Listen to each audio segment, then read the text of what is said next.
Now I'd like to call upon Michael from Jaldi to discuss with us what they have done in the foothills of the Himalayas.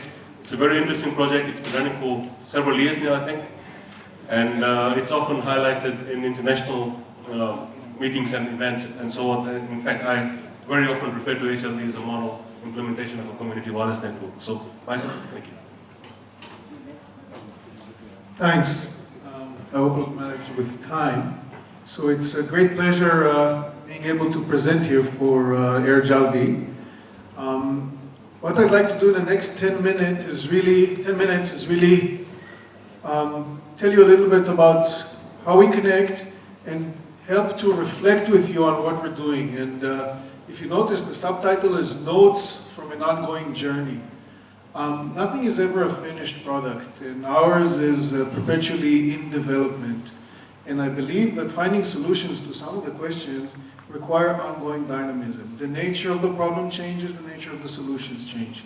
So the first part, next slide. You have a mouse that I can use? Okay, so we'll start with timeline just to quickly give you the history. Those of you who are in this space for a long time know that in February 2005, two chunks of spectrum were delicensed in India and were made available to the public, the so-called Wi-Fi spectrum. This was February 2005. In February 2005, we were ready with our first set of wireless nodes connecting 8 campuses in and around Dharamsala in Himachal Pradesh. At the time, this was a very, very new initiative, drew quite a lot of attention. Fast forward. A year later, we actually launched an international summit or a conference where we discussed what we found in the course of a year and how some of the things that we've done can actually help to bring connectivity to rural areas. That actually led to the initiation of an entity that I'm representing now called Jaldi. What is Jaldi? Jaldi basically started as a social enterprise. I'll explain what that is as far as we're concerned. Focusing really on creating viable, I want you to look at the word viable, wireless networks to benefit rural communities. What is a social enterprise? A social enterprise is really a two-legged animal. An animal with 2 legs. One leg is the for-profit. If we cannot make sense, economic sense of what we're doing, we will be limping, right? After a year or two, we'll be limping. On the other hand, if we do not have the imagination or the mind or the initiative to actually try and meet the objectives of what we're doing, we'll also be limping. You can't just keep on making money if you don't deliver content. So that's a social enterprise. Jaldi was established in 2007, initially as a non-profit organization. 2009, 2 years into this, we did a number of things. First of all, we expanded our network in Dharamsala. Remember, we started with 8 nodes. A node is a relay connecting initially 10 institutions. In 2009, beginning of 2009, we were covering 70 kilometers in and around Dharamsala. We were connecting about 30 institutions, and we were serving directly and indirectly about 5,000 to 7,000 clients. This is a point where we actually found out that we were really walking only on the left leg. It was very interesting. It was a very interesting initiative. Thanks to people like Raj, we were very lucky, and Osama, to get a lot of support and to be spoken about, but we still needed to figure out how to make money out of it. Which is when we launched airjaldi.com, or what we call rural broadband, as a for-profit company. Fast forward. By the way, just one step back. One step back, not forward. This weird creature that looks like a spider is actually one way of representing one of our networks in Dharamsala. This was taken about a year ago, and what you actually see is that these networks really grow a little bit. Those of you who are, by the way, we're very happy to have people here from Panchayats. This is really bad. What a pity. So no more dancing. These things grow really organically, a bit like the way water goes in rural areas. Those of you who live in rural areas and panchayats know that. So these networks really grow with demand, and that's one representation. Fast forward. So Raj was saying that we actually work in Dharamsala, but the truth is that we've expanded quite significantly in the last year. I'm going to leave this for a second and just let you know that we are right now working in 4 states. We're working in Himachal, where we started and where our field office is still based. We have 2 networks in Uttarakhand. Those of you who are familiar with Uttarakhand, we're working both in the Teri Garhwal area, where we're serving initially a micro-banking setup. It's about 50 by 50 kilometers. And we're building another network in the Kumaon area, not in Nainital and Bhimtal for those of you who are familiar with it, but further up towards Mukteshwar in the more rural areas. We're also very, very close to starting a network in northern Karnataka, in the Raichur area. Those of you who are familiar with Karnataka will know that this is a flood-affected area. So in those areas, and in Jharkhand, not far from Ranchi, where again we are engaging with a local rural development initiative. So this is we're about a year and a half into the for-profit mode of our work. This is the beginning of the growth, and this is the way things are going to continue from now on. This really sort of points the way to what we want to achieve going forward in the next year or 2. Let's talk about, again, remember we have a 2-legged animal. I've spoken about growing networks, I've spoken about 4 different states, but the idea is to keep it balanced. Right now we're a bit like a tennis player. This arm is getting really strong. What about the research? What about the development? What about not forgetting what we want to achieve at the end of the day? So let's talk about these 2 hands. For profit, we right now have 4 networks that will be by March up and running. The idea is to take it to at least twice or maybe 3 times within a year. Now, when I say to take it to a scale, we need to remember one thing. We have no intention of building a network in Mumbai or Bangalore or even Pune. All of these are great places. Frankly speaking, you don't need us there. Some people will tell you that in my urban area connectivity is not good, and we know it's not necessarily good. But there are many, many companies working in that space. It's in rural areas. One of the microbanking enterprises we're working with once told us that the way they select a place to go to is, if there is no bank, or maybe one bank, we'll go there. If there's more than one, we're not needed there. We're very, very similar. So when I say 3 times the networks, we're talking about the white spaces. Those panchayats that are not connected. Those areas where BSNL or any of the telcos do not reach is where we're interested. And that requires a lot of effort. You will appreciate that it's not a question of just saying, I want to reach to Champaran and I want to connect the Honorable Sir's Panchayat in Champaran. We need to know that this makes economic sense. So 2 to 3 times the number of networks. The left hand, the R&D. We continue our work on research and development. Now, our research, do not think of it as a competition to IIT Mumbai or Kanpur or any of these institutions. This is practical research. Taking things that have been developed and making sure that they actually work where we need them, in a rural area, answering issues like power and so on. Air Jaldi Academies. We're teaching courses in Dharamsala at the moment.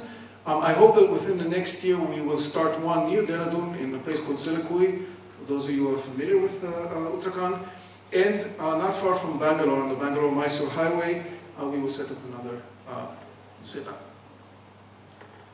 I think this is the important thing, the learnings and the challenges that we have faced. I hope this will be also a lead into the discussions that we're going to have. So let's walk into this. Okay, it's intentionally quite cryptic, these lines that you're looking at. I'll try and quickly, how much do I have? 5 minutes, Rich? No. Okay, can I ask for 2 more? Okay, give me 3. You're so kind. I shall keep that in mind. The first thing, it is what it is because it is what it is. Rural areas are rural because they're rural. Let us not forget that. The idea that the mountain can become a plain, or that Champaran can become Patna or Bombay or Delhi is wrong. There are reasons why areas are rural. And when we go and have a rural initiative in place, we cannot seek to just replicate what we're doing elsewhere. We need to understand the factors. Is it the topography that is a challenge? Is it the weather? Is it the economy? Is it a combination of all of these things? The second thing is objectives determine directions. I don't know how many of you in your youth, they say that if you were not a communist when you were 20, you have no heart. And if you're a communist by the age of 40, you have no brain, right? In communism, there's a very big debate. Is it the reality that dictates one consciousness, or is it consciousness that dictates one reality? I'm not going to get into Marxist thought right now. Those of you who are interested, in the coffee break we can discuss. But really, on a serious note, you really need to know what you want to do when you build a rural network. We want to connect every user who wants to be connected in a rural area. That is our objective, to create a rural ecosystem. We don't want to connect just the banks. We don't want to connect just the panchayats. We don't want to connect only the e-health or the e-learning center. Come one, come all. Let's not create silos that connect only parts of the solution. Why is it that in India you have cantonments all over the place enjoying the best infrastructure in this country and no one has access to it? Now, I'm not a policymaker, and I'm I have the great pleasure of living in India, but I cannot push that agenda, and I'm not going to try. The third thing, stack it up.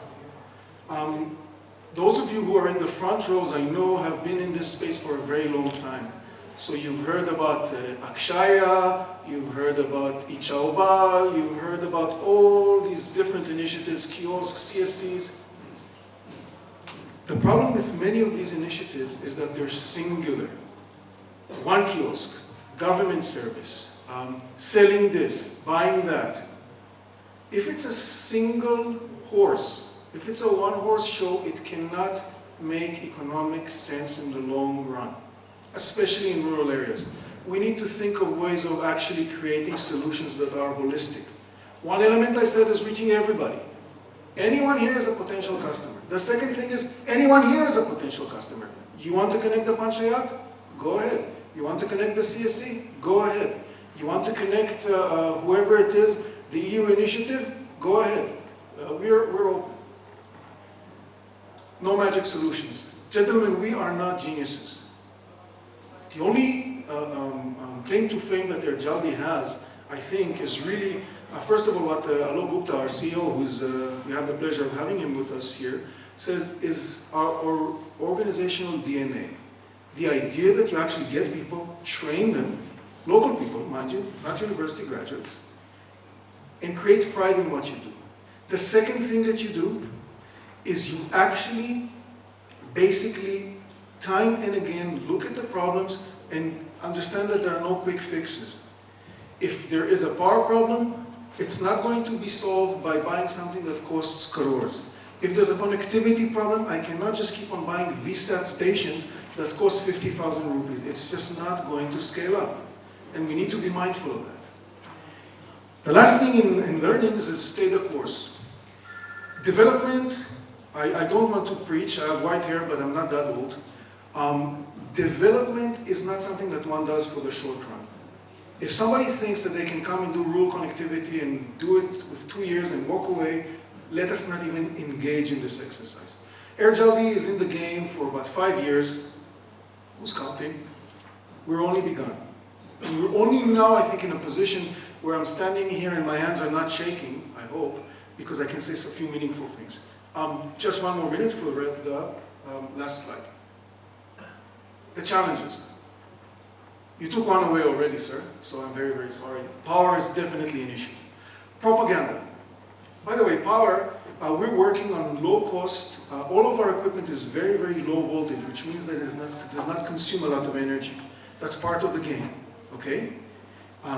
And most of our relays now are solar, It's gotten to be rather cheap. When we started working, the cost of 1 watt was almost 300 rupees.